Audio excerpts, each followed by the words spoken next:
तो एपिसोड की शुरुआत होती है और फीमेल एम्प्रेस के सामने मेड बैठकर उसके आदेश का इंतजार कर रही होती है। तो फीमेल एम्प्रेस मेड को एक काम देने की बात करती है जिसको अगर उसने सही सलामत पूरा कर दिया तो वो शायद उसको फायर ज्ञानोधर्मा वाले कांड के लिए माफ कर दे। फिर इतने के साथ ही वो उसके स्किल्स को टेस्ट करने के लिए वहाँ पर कुछ मास्क्ड स्वॉर्ड गर्ल्स उसके ऊपर अटैक कर देती हैं, जो कि मेड को घेर लेती हैं और फिर सारी की सारी अपनी तलवार से उस पर अटैक करने लगती हैं। फिर मेड उनसे कुछ देर तक लड़ती है, जहाँ पर वो जंप करके पास वाले ब्रिज पर चली जाती है, जहाँ पर वो नकाब वाली लड़कियां ब्रिज के ऊपर उससे लड़ने लगती हैं, पर मेड उन पर भारी पड़ जाती है। फिर वो उसके बाद जंप करके वापस से उसी जगह पर आ जाती है जहाँ पर वो पहले बैठी होती है और फिर सारी की सारी नकाब वाली लड़कियां उसे घेर लेती हैं। पर मेड अपना एक पावर मूव करती है जिसके बाद सारी की सारी नकाब वाली लड़कियों की तलवार वो एक साथ तोड़ देती है, जो देखकर फीमेल एम्प्रेस को यकीन हो जाता है कि वो अभी भी उतनी ही काबिल है जितनी वो पहले काबिल थी। फिर फीमेल एम्प्रेस उसकी तारीफ करती है, हालांकि उसे ताना मारते हुए फायर ज्ञानोधर्मा को खुद पे इस्तेमाल करने के लिए, ताकि वो खुद को ठीक कर सके, जिसकी वजह से अब मेड का power level great star level तक पहुंच गया होता है। फिर फीमेल एम्प्रेस मेड से पूछने लगती है कि उसने टोंगवैंग हॉल से किसी को तो नहीं देखा था जब वो यूजाओ सिटी में थी,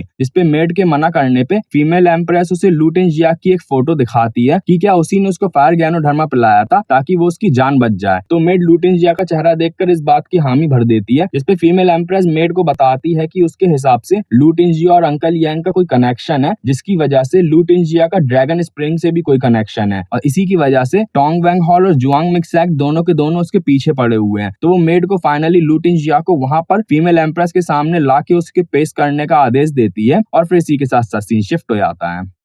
फिर इधर हेल किंग जियांग जाओई अपनी इन्फ्लेमेटरी ड्रैगन पाल्म को मेडिटेशन करके ट्रेन करते हुए दिखाया जाता है। तो जुआनलिंग और ही वू चैंग वहां आते हैं और जुआनलिंग ये देख के आश्चर्य में रह जाती है कि जियांग जाओई अपनी पाल्म को इतना ज्यादा ट्रेन करता है। तो ही वू चैंग जियांग जाओई की मेडिटेशन ना टूटे इसकी वजह से उसको चुप रहने को बोलता है, पर फिर इसके बाद जियांग जाओई खुद ही वहां पर उन दोनों से उनके आने की वजह पूछने लगता है। तो ही वू चैंग हेल किंग को अपने जासूसों के बारे में बताता है जिन्होंने जांग जिफैन, लू टिंजिया और लू लिन जुआन का पता लगा लिया होता है, जिस बात को सुनकर जियांग जाओई हल्का खुश तो होता है, पर फिर वो ही वू चैंग से फिलहाल के लिए कुछ भी नहीं करने का आदेश देता है, जहां वो ही वू चैंग से पिता बोलता है कि वो अपने जासूसों को बोल दे कि वो फिलहाल उस पर नजर बनाए रखें, ताकि जब वहां पर दूसरे हेल किंग्स भी आ जाएं तो वो सब लोग एक बार पूरी ताकत लगा के उन लोगों को खत्म कर सकें। जिसपे वो दोनों जियांग जाओई को बता देते हैं कि सारे के सारे हेल किंग्स निकल चुके हैं और उन्हें यहाँ आने में लगभग एक दिन के आसपास का वक्त लग जाएगा वहां पर पहुंचने के लिए। अब जुआनलिन अपना दिमाग चलाते हुए जियांग जाओई को चीफ हेल्समैन के ऑर्डर्स के बारे में उसे याद दिलाने लगती है, जिसके हिसाब से ब्लैक व्हाइट इंपेरेंस टोंगवैंग हॉल से नहीं लड़ता, जो सुनकर जियांग जाओई उससे गुस्सा होकर उसके पास आने लगता है। तो जुआनलिन घबराते हुए खुद अंकल यांग के यहाँ जाने का आइडिया उसे देने लगती है, ताकि वो लोग अंकल यांग से ड्रैगन स्प्रिंग स्वॉर्ड का पता निकलवा सके, जिससे आने वाले सारे के सारे हेल किंग्स की भी मदद हो जाएगी। अब इस आइडिया को सुनकर जियांग जाओई खुद ब खुद पहले तो हल्का सा खुश होने लगता है, क्योंकि अगर वो लोग ऐसा कर पाते तो जियांग जाओई को हेल किंग्स का लीडर बना दिया जाता और ब्लैक व्हाइट एम्पायरेंस को भी सेक्ट में प्रमोशन मिल जाता, जिससे जुआनलिंग भी पहले जियांग जाओई की बात पर खुश होते हुए हामी भरती है, पर तभी जियांग जाओई उसे अपने पैर के नीचे एक किक मार के दबा देता है और फिर उस पर गुस्सा होकर उसे फालतू का दिमाग चलाने से मना करता है, क्योंकि अगर वो ऐसा करता तो पांचों के पांचों हेल किंग्स के बीच में फूट डल जाती और फिर वो जुआनलिन पे आरोप लगाने लगता है कि वो पांचों के पांचों हेल किंग्स के बीच में फूट डलवाने की कोशिश कर रही है। ये बात सुनकर ही वू चैंग और जुआनलिन दोनों गिड़गिड़ाने लगते हैं और उनके गिड़गिड़ाने पे जियांग जाओई उसे किक मारकर दूर फेंक देता है। तभी ही वू चैंग जल्द से जल्द कोई एक्शन लेने की बजाय जियांग जाओई को गिनवाने लगता है, जिसपे पहली वजह तो ये होती है कि टोंगवैंग हॉल और हैंगयूंग वर्कशॉप अभी भी कंफ्यूजन में होते हैं। दूसरी वजह ये होती है कि उसका जासूस नजर तो रखे होता है, तीनों बच्चे फिर भी छुपकर वहां से गायब हो सकते थे। और फिर तीसरी वजह वो हेल किंग को ये देता है कि सारे के सारे जो हेल किंग है वो आपस में भाइयों की तरह है, तो वो भी जियांग जाओई के लिए खुश होंगे अगर उसने अकेले ही ड्रैगन स्प्रिंग को ढूंढ लिया, और जब वो लोग वहां पहुंचेंगे तो उनका काम भी आसान हो जाएगा, उन्हें फालतू का कष्ट नहीं करना पड़ेगा। तो ये वजह है सुनकर जियांग जाओई हल्का सा खुश हो जाता है और फिर वो विचार करने को बोलता है, और फिर ही वू चैंग और जुआनलिंग दोनों के दोनों हल्का सा खुश होने लगते हैं कि वो लोग जियांग जाओई के कान भरने में थोड़ा थोड़ा कामयाब हो गए, क्योंकि जियांग जाओई अब जुआनलिंग के आइडिया के ऊपर एटलीस्ट सोच विचार करने का तो बोलता ही है। अब जांग जिफैंग, लू टिंजी और लू लिन जुआन तीनों दोनों बदसूरत औरतों के साथ बैठकर पार्टी कर रहे होते हैं, जहाँ जांग जिफैंग तो दुखी होता है क्योंकि दोनों बदसूरत औरतें उसे घेरे रहती हैं, और लू लिन जुआन और लू टिंजी जिया दोनों खूब मजे कर रहे होते हैं। तभी सब लोग पार्टी करने के बाद सो जाते हैं और जांग ज़ीफान वहां से बाहर चला जाता है, जहां पहले तो वो लू लिंजुआन के कमरे के दरवाजे के पास जाता है और फिर वो उसका दरवाजा खटखटाने की सोचने लगता है, पर तभी वो उसे परेशान ना करते हुए खुद ही खिड़की से अंदर झांकने लगता है, जहां पर अंदर झांकने के बाद उसकी जो आंखें होती हैं वो बाहर की तरफ फटी की फटी रह जाती हैं। तभी पीछे से वहां पर लू टिंजिया आ जाता है, जो कि बहुत ही ज्यादा नशे की हालत में होता है। फिर वो जांग ज़ीफान को खिड़की से अंदर झांकते हुए देख के खुद भी खिड़की से अंदर ताका झांक करने लगता है। तभी वो गुस्सा होकर जांग ज़ीफान को जोर से एक किक मारता है, क्योंकि जो लू लिंजुआन होती है वो अंदर नहा रही होती है और जांग ज़ीफान उसी को देख रहा होता है। फिर हमें मास्क्ड आदमी दिखाया जाता है, जो कि अपने एक साथी को लू टिंजिया को वहां सही सलामत उस तक लाने को बोलता है। उधर दूसरी तरफ हमें लू टिंजिया दिखाया जाता है, जो कि सो रहा होता है, जहां उसे बचपन की यादें अपने सपने में याद आ रही होती हैं। जब एक बार की बात वो देख रहा होता है कि जब वो छोटा बच्चा था और सिर्फ आधा बास्केट ही हर्ब्स कलेक्ट कर पाया था, तो वो बहुत ही ज्यादा घबरा रहा होता है वापस जाने के लिए, क्योंकि अंकल यांग उसे अब डांटते सिर्फ आधा बास्केट हर्ब्स को कलेक्ट करने के लिए। फिर वो यही बातें सोचते हुए एक तालाब के पास जाके बैठ जाता है और फिर भला लू लिंजुआन और अंकल यांग क्या कर रहे होंगे इस बारे में सोचने लगता है। तभी वहां पर एक मास्क्ड आदमी आता है, जो कि उसे मार्शल आर्ट सिखाने की बात करता है और उसे अपने पीछे आने को बोलता है, जहां फिर वो एक जगह पे बैठकर छोटे लू टिंजिया को मार्शल आर्ट सिखाने के लिए बोलता है,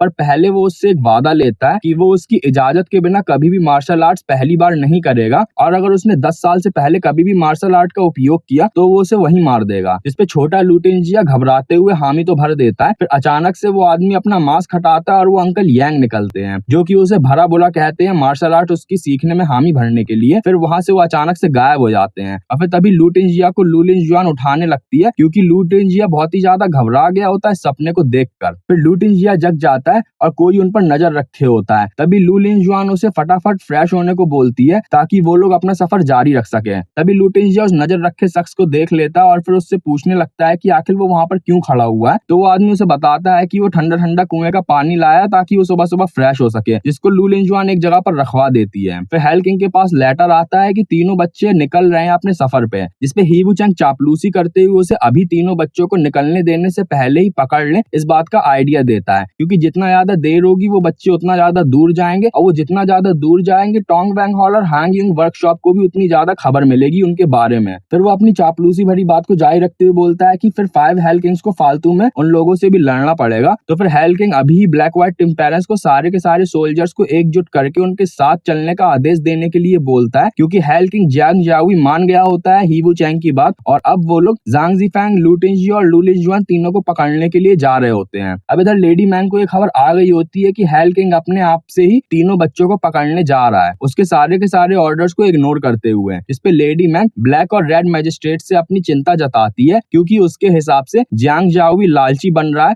और सारा का सारा क्रेडिट वो खुद लेना चाहता है। इस पे ब्लैक मैजिस्ट्रेट अपना विचार देता है कि उसके हिसाब से जियांग जाओई घमंडी तो है, पर वो ऐसा कभी भी नहीं करेगा कि ऑर्डर्स के खिलाफ जाए। इस पे रेड मैजिस्ट्रेट उसके डिसीजन में जियांग जाओई का साथ देता है, क्योंकि ड्रैगन स्प्रिंग जितनी ज्यादा जल्दी मिल जाए उतना ज्यादा अच्छा। तो लेडी मैंग उन्हें समझाती है कि ये आइडिया जरूर से जुआन लिंग का होगा और ही वू चैंग ने जियांग जाओई को भड़काया होगा, और जो जियांग जाओई है इसी वजह से ऐसा कर रहा है। ये बात सुनकर जो ब्लैक मैजिस्ट्रेट होता है उसकी बात का साथ देता है, क्योंकि उसके हिसाब से अब चूंकि ड्रैगन स्प्रिंग इतना ज्यादा उनके करीब है, तो ब्लैक व्हाइट एम्पेरेंस इस मौके का इस्तेमाल करेंगे प्रमोशन लेने के लिए। तो लेडी मैंग ब्लैक व्हाइट एम्पेरेंस को एक लेटर भिजवाने को बोलती है, जिसके अंदर वो दोनों को मना कर रही होती है ज्यादा फालतू का दिमाग ना चलाने के लिए, और फिर वो दोनों के दोनों रेड मैजिस्ट्रेट और ब्लैक मैजिस्ट्रेट को इस बात का आश्वासन देती है कि अगर किसी भी तरह की गड़बड़ी हुई काम में तो जियांग जाओई वैसे भी उन दोनों को नहीं छोड़ेगा। फिर हम लोगों को मेड दिखाई जाती है, जो कि घोड़े पे सवार होकर जा रही होती है यूजाओ सिटी की ओर। तभी उसे आसमान में जुआंग मिंग सैक्ट का खत भेजने वाला ईगल दिखता है, जिसको वो तीर मार के मार देती है, और फिर इसी के साथ साथ एपिसोड खत्म हो जाता है।